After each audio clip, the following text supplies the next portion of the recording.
Hello po. Hello po mga kababayan. Kumusta po kayo? Si Dante Maravillas po ito dito sa ating bagong channel, bagong podcast, Life with Dante M. Medyo malungkot lang yung bumulaga sa atin kahapon mga kababayan na balita kasi yung kilala na actress-singer mga kababayan na si Pilita Corrales ay binawian na ng buhay. So siguro ito yung ating ipifeature ngayon dito sa ating podcast Life with Dante M to honor the life and contribution nitong si Pilita Corrales sa ating bansa bilang isang artista mga kababayan na nagbigay sa atin ng entertainment sa mahabang panahon. Bata pa ako mga kababayan, napapanood ko na itong si Pilita Corrales sa telebisyon, lalo na po doon sa programa nila Tawag ng Tanghalan with Bert Tawa, Marcelo. Nauna na si Bert Tawa. And mapalad pa rin mga kababayan itong si Pilita Corrales kasi namatay siya sa edad na 85. Isa siya mga kababayan sa masasabi nating pinakamagandang artista, pinakamagandang mukha. Mistisa siya po noong kanyang panahon. At kahit na po ngayon, sa kanyang pagtanda mga kababayan, napakaganda pa rin po. Kita ninyo po, si Pilita Corrales, yan po siya noong kanyang kabataan. Napakaamo ng kanyang mukha mga kababayan. O, di ba? Beautiful face, Pilita Corrales. Yan siya.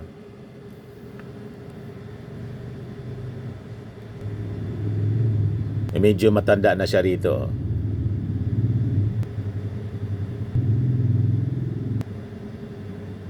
Ito na siya ngayon. Ang kanyang dalawang anak, si Jackie Lu Blanco, tapos si Ramon na Christopher mga kababayan. Ito para si Janine, yung kanyang apo. Medyo kamukha ni Janine mga kababayan nung kabataan pa niya. Di ba? And based sa kanyang biography mga kababayan, itong si Pilita Corrales, ang totoong pangalan niya ay yung full name niya, Maria del Pilar Garrido Corrales.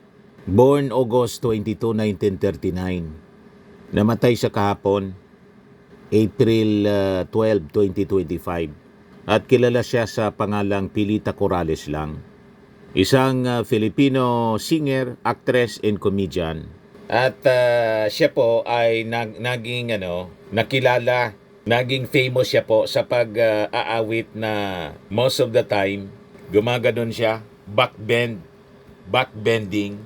At tinagurian siya mga kababayan na Asia's Queen of Songs. At kinilala siya mga kababayan na greatest singer in the Philippines by the media and critics.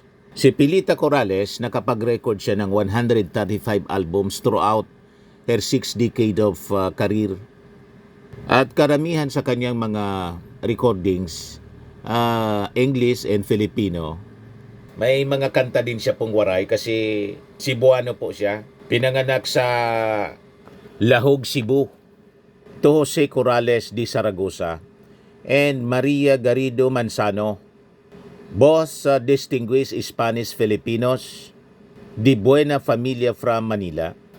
So makikita ninyo, kaya siya mistisa kasi Kastila po itong si Pilita Corrales. Kaya lang dito na po siya pinanganak. Kaya may mga kanta siyang Cebuano, waray.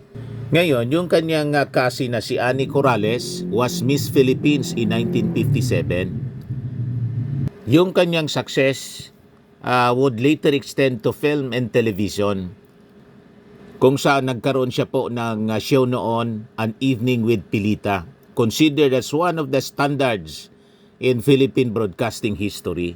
Nagi siya pong recipient ng iba-ibang prestigious Lifetime Achievement Award ng Philippine Association of the Record Industry or PARI for introducing Filipino musical artistry to global audience. Kinilala siya mga kababayan bilang isa sa pinakamagandang tinig sa musical industry. And very iconic style ng kanyang pagkanta. Naging signature nga po yung backbending niya. Backbend.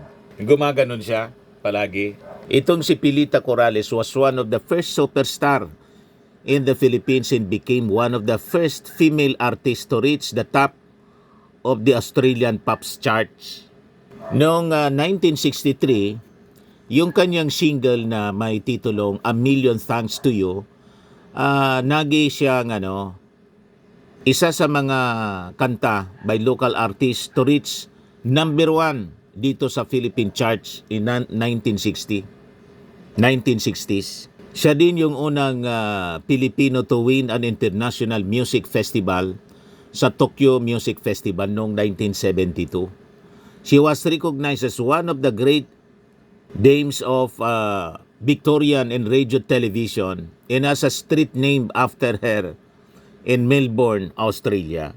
Sa Melbourne, Australia, sumikat din si Pilita Corrales. Kaya in honor of her, may isang kalsada po doon, may isang kalye, pinangalan po kay Pilita. She was also honored with an honorary doctorate in music degree by the University of the Visayas sa kanyang contribution to the Philippine music industry. Any career spanning over 6 decades, Corrales released a string of signature hit songs including Kapantay Ay Langit, yung kantang A Million Thanks to You, which have since become standards. Ito yung post ni Janine Gutierrez, yung kanyang apo na kamukha niya. Ayan ang signature backbend mga kababayan ni Pilita Corrales.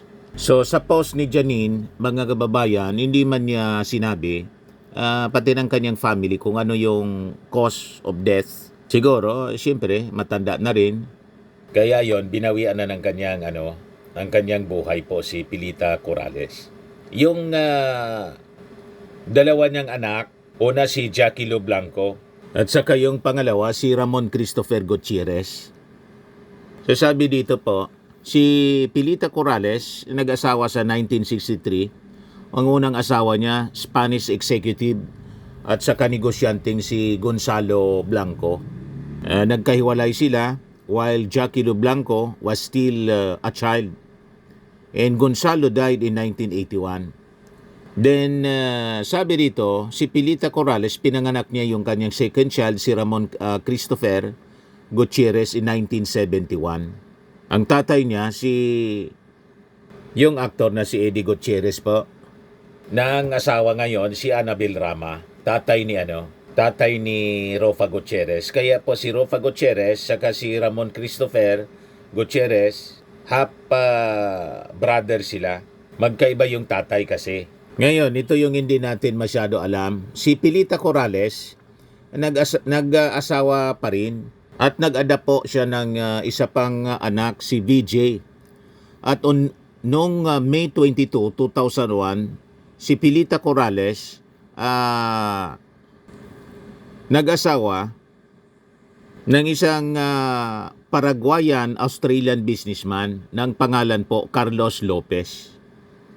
Si Pilita started her music career at age 16, napakabata pa niya noon.